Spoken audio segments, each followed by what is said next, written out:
श्री स्वामी समर्थ. जय जय स्वामी समर्थ. स्वामींचं नाव घेऊन मी आजच्या ह्या नवीन व्हिडिओला सुरुवात करते. गणेश जयंती दरवर्षी माघ महिन्याच्या शुक्ल पक्षातील चतुर्थी तिथीला साजरी केली जाते. पौराणिक कथेनुसार श्री गणेशाचा जन्म माघ शुक्ल चतुर्थीला झाला होता, म्हणून या तिथीला गणेश जयंती म्हटलं जातं.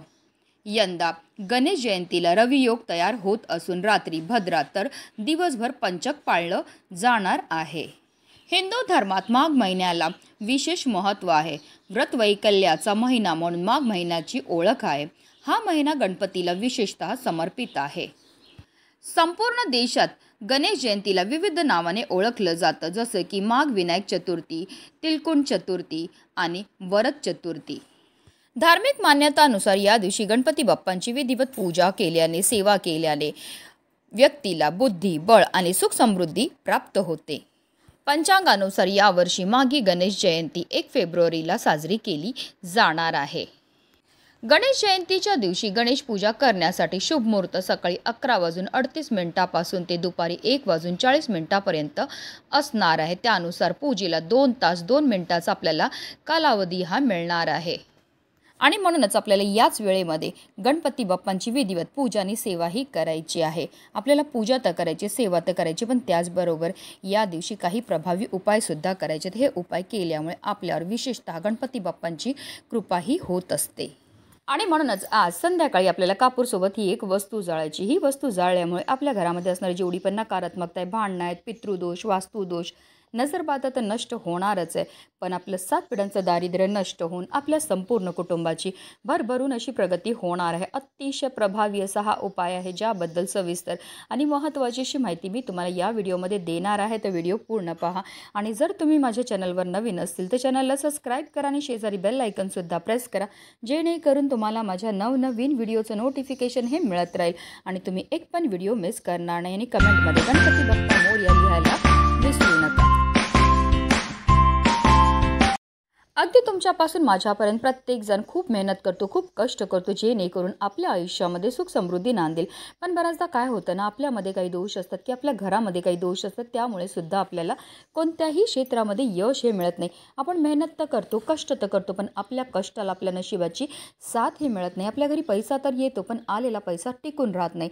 जर आपल्या घरामध्ये वारंवार भांडणं होत असतील, कलह होत असतील, आजार पण येत असेल, नवरा बायकोचं पटत नसेल, की आपली मुलं खूप शिकलेली आहेत पण त्यांना मनासारखी नोकरी प्राप्त होत नसेल, विवाह जुळण्यामध्ये समस्या येत असतील, संतान प्राप्तीमध्ये समस्या येत असतील, तर आवर्जून तुम्हाला हा प्रभावी उपाय जो आहे तो करायचा आहे. कारण जर आपल्या घरामध्ये वास्तुदोष असेल, पितृदोष असेल, किंवा आपली ग्रहदशा चांगली नसेल, राहू, केतू, शनी या ग्रहांचे दुष्प्रभाव असतील, किंवा आपल्या घराला नजर लागलेली असेल, त्यामुळे सुद्धा आपल्या जीवनामध्ये अशा प्रकारच्या समस्या ह्या निर्माण होतात. आणि ह्या काही तिथी आहेत, ह्या तिथींना जर आपण काही प्रभावी उपाय केले तर त्यामुळे निश्चितच आपल्याला या सर्व दोषांपासून मुक्तता मिळण्यामध्ये मदतही मिळत असते.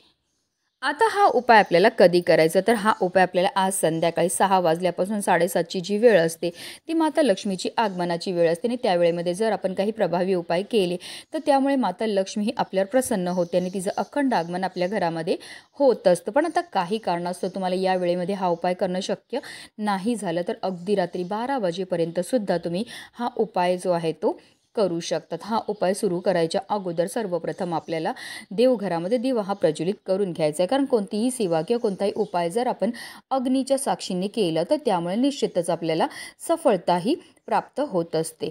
त्यानंतर आपल्याला विधिवत देवपूजा ही करून घ्यायची. तसेच आपल्या सर्व घराचे दरवाजे आणि खिडक्यासुद्धा आपल्याला खोलून घ्यायच्यात. कारण आपल्या घरामध्ये असणारी जी नकारात्मकता, इडापिडा, दोष आहेत, अलक्ष्मी येतील, आपल्याला घरातनं बाहेर काढून टाकायचं आहे.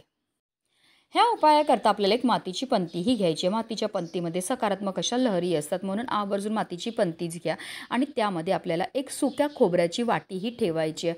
आता तुमच्याकडे सुक्या खोबऱ्याची वाटी नसेल तर एक सुक्या खोबऱ्याचा तुकडा ठेवला त्या मातीच्या पंतीमध्ये तरीही चालणार आहे. कारण खोबऱ्यामध्ये किंवा नारळामध्ये नकारात्मकता शोषून घेण्याची ताकद असते, म्हणून आपल्याला सुक्या नारळाचा एक तुकडा किंवा एक वाटी जी आहे ती त्या मातीच्या पंतीमध्ये ठेवायची आहे.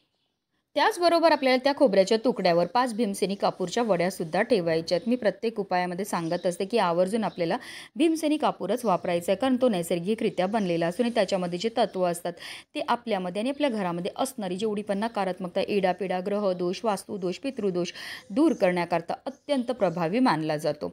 तसेच आपल्याला 2 लवंगासुद्धा घ्यायच्या आहेत. ज्या लवंगा आपण घेणार आहेत त्या व्यवस्थित पाहून घ्यायच्या. त्या अखंड असाव्या, कुठेही तुटलेल्या, फुटलेल्या किंवा खराब झालेल्या नसाव्या. ज्याप्रमाणे लवंगा आपल्या जीवनाची चव वाढवतात त्याप्रमाणे आपले भाग्य उजळवायचं काम सुद्धा करत असतात. तसेच लवंगा ह्या माता लक्ष्मीला सुद्धा अतिशय प्रिय आहेत आणि जेव्हा पण आपण लवंगांपासून काही प्रभावी उपाय करतो तर त्यामुळे माता लक्ष्मी ही आपल्या घराकडे आकर्षित होते. आता ह्या 2 लवंगासुद्धा आपल्याला त्या खोबऱ्याच्या तुकड्यावर ठेवायचेत. तसेच थोडेसे पांढरे तीळसुद्धा आपल्याला त्या खोबऱ्याच्या तुकड्यावर ठेवायचेत, कारण आजच्या दिवशी म्हणजे गणेश जयंतीच्या दिवशी पांढऱ्या तिळांना अनन्यसाधारण असं महत्त्व आहे. आता तुमच्याकडे पांढरे तीळ नसतील तर तुम्ही काळे तीळ टाकले तरीही चालणार आहेत. तिळांना दारिद्र्यनाशक असं सुद्धा म्हटलं जातं आणि जेव्हा पण आपण तिळांपासून काही प्रभावी उपाय करतो तर त्यामुळे आपल्या जीवनामध्ये असणारी जेवढी पण नकारात्मकता, शत्रुपीडा, ग्रहदोष, पितृदोष दूर होण्यामध्ये मदतही मिळत असते. तसेच तीळ हे गणपती बाप्पांना सुद्धा अतिशय प्रिय आहेत. त्यानंतर आपल्याला एक तमालपत्र घ्यायचं, ज्याला तेजपत्ता म्हणतात. तेजपत्ता आपण घेणार तो व्यवस्थित पाहून घ्यायचा, तो अखंड असावा. त्याचबरोबर आपल्याला एक लाल रंगाचा पेनसुद्धा घ्यायचा. हा संपूर्ण उपाय आपण देवघरामध्ये बसूनच करणार आहेत. आता त्या लाल रंगाच्या पेनने आपल्याला त्या तेजपत्त्यावर आपल्या मनातली इच्छाही लिहायची आहे. आता बऱ्याच दिवसापासून तुमची एखादी इच्छा असेल जी काही केल्याने पूर्ण होत नसेल, जसं की तुम्हाला कर्जापासून मुक्ती हवी असेल तर कर्जमुक्ती लिहा, नोकरी प्राप्तीची इच्छा असेल तर नोकरी प्राप्ती लिहा, धन प्राप्तीची इच्छा असेल तर धन प्राप्ती लिहा, विवाहाची इच्छा असेल तर विवाह लिहा. अशा रीतीने तुम्हाला थोडक्यात तुमच्या मनातली इच्छा जी आहे ती त्या तेजपत्त्यावर लिहायची. आणि त्यानंतर आपल्याला काय करायचं आहे, देवघरामध्ये प्रज्वलित असलेल्या दिव्याच्या मदतीने जी मातीच्या पंतीमध्ये आपण कापूर ठेवला तो प्रज्वलित करून घ्यायचा आहे. कापूर प्रज्वलित झाला की आपल्याला त्यावर हे तेजपत्ता जो आहे तो पकडायचा आहे आणि तो तेजपत्ता आपल्याला त्या कापुरासोबत जाळायचा आहे. जेव्हा हा तेजपत्ता जळत असेल तर निरंतर आपल्याला ओम गण गणपते नमः, ओम गण गणपते नमः या प्रभावी मंत्राचा जप हा करायचा आहे. जेव्हा हा तेजपत्ता संपूर्ण जळून जाईल त्यानंतर आपल्याला हे भांडं जे आहे ते तिकडनं उचलायचं आहे. त्यानंतर हा धूर जो आहे आपल्याला आपल्या संपूर्ण घरामध्ये फिरवायचा आहे. जे आपण हा धूर फिरवणार आहेत म्हणजे ही मातीची पंती फिरवणार आहेत तेव्हा आपल्याला निरंतर ओम श्री विघ्नहर्ताय नमः, ओम श्री विघ्नहर्ताय नमः या प्रभावी मंत्राचा जप हा करायचा. संपूर्ण घरामध्ये हा धूर फिरून झाल्यानंतर पुन्हा ही मातीची पंती जी आहे ती आपल्याला देवघरामध्ये नेऊन ठेवायची. जिथपर्यंत कापूर प्रज्वलित तिथपर्यंत निरंतर आपल्याला मंत्राचा जप हा करायचा. जेव्हा आपण कापूरसोबत ह्या वस्तू जाळतो तसेच मंत्राचा जप करतो त्यामुळे आपल्या घरामध्ये असणारी जेवढी पण नकारात्मक इडापिडा, ग्रहदोष, वास्तुदोष, पितृदोष दूर होतो. आपल्या घरामध्ये असणारी जी अलक्ष्मी ती घरातनं काढता पाय करून निघून जाते. आता हा कापूर शांत झाल्यानंतर आपल्याला ही मातीची पंती जी तशीच संपूर्ण रात्रभर देवघरामध्येच ठेवायचं. दुसऱ्या दिवशी आपल्याला काय करायचं आहे, देवपूजा करायच्या अगोदर ही मातीची पंती तिकडनं उचलायची आणि आता ह्या मातीच्या पंतीमध्ये काही वस्तू असतील ज्या जळालेल्या असेल, काही नाही जळालेल्या असेल त्या वस्तू आपल्या घरापासून लांब नेऊन आपल्याला फेकून द्यायच्यात. अशा रीतीने आपल्याला हा उपाय जो आहे तो आजच्या दिवशी करायचा. नक्की करा. हा उपाय केल्यामुळे आपलं 7 पिढ्यांचं दारिद्र्य नष्ट होऊन आपल्या संपूर्ण कुटुंबाची भरभरून अशी प्रगती होणार आहे. गणपती बाप्पा मोरया.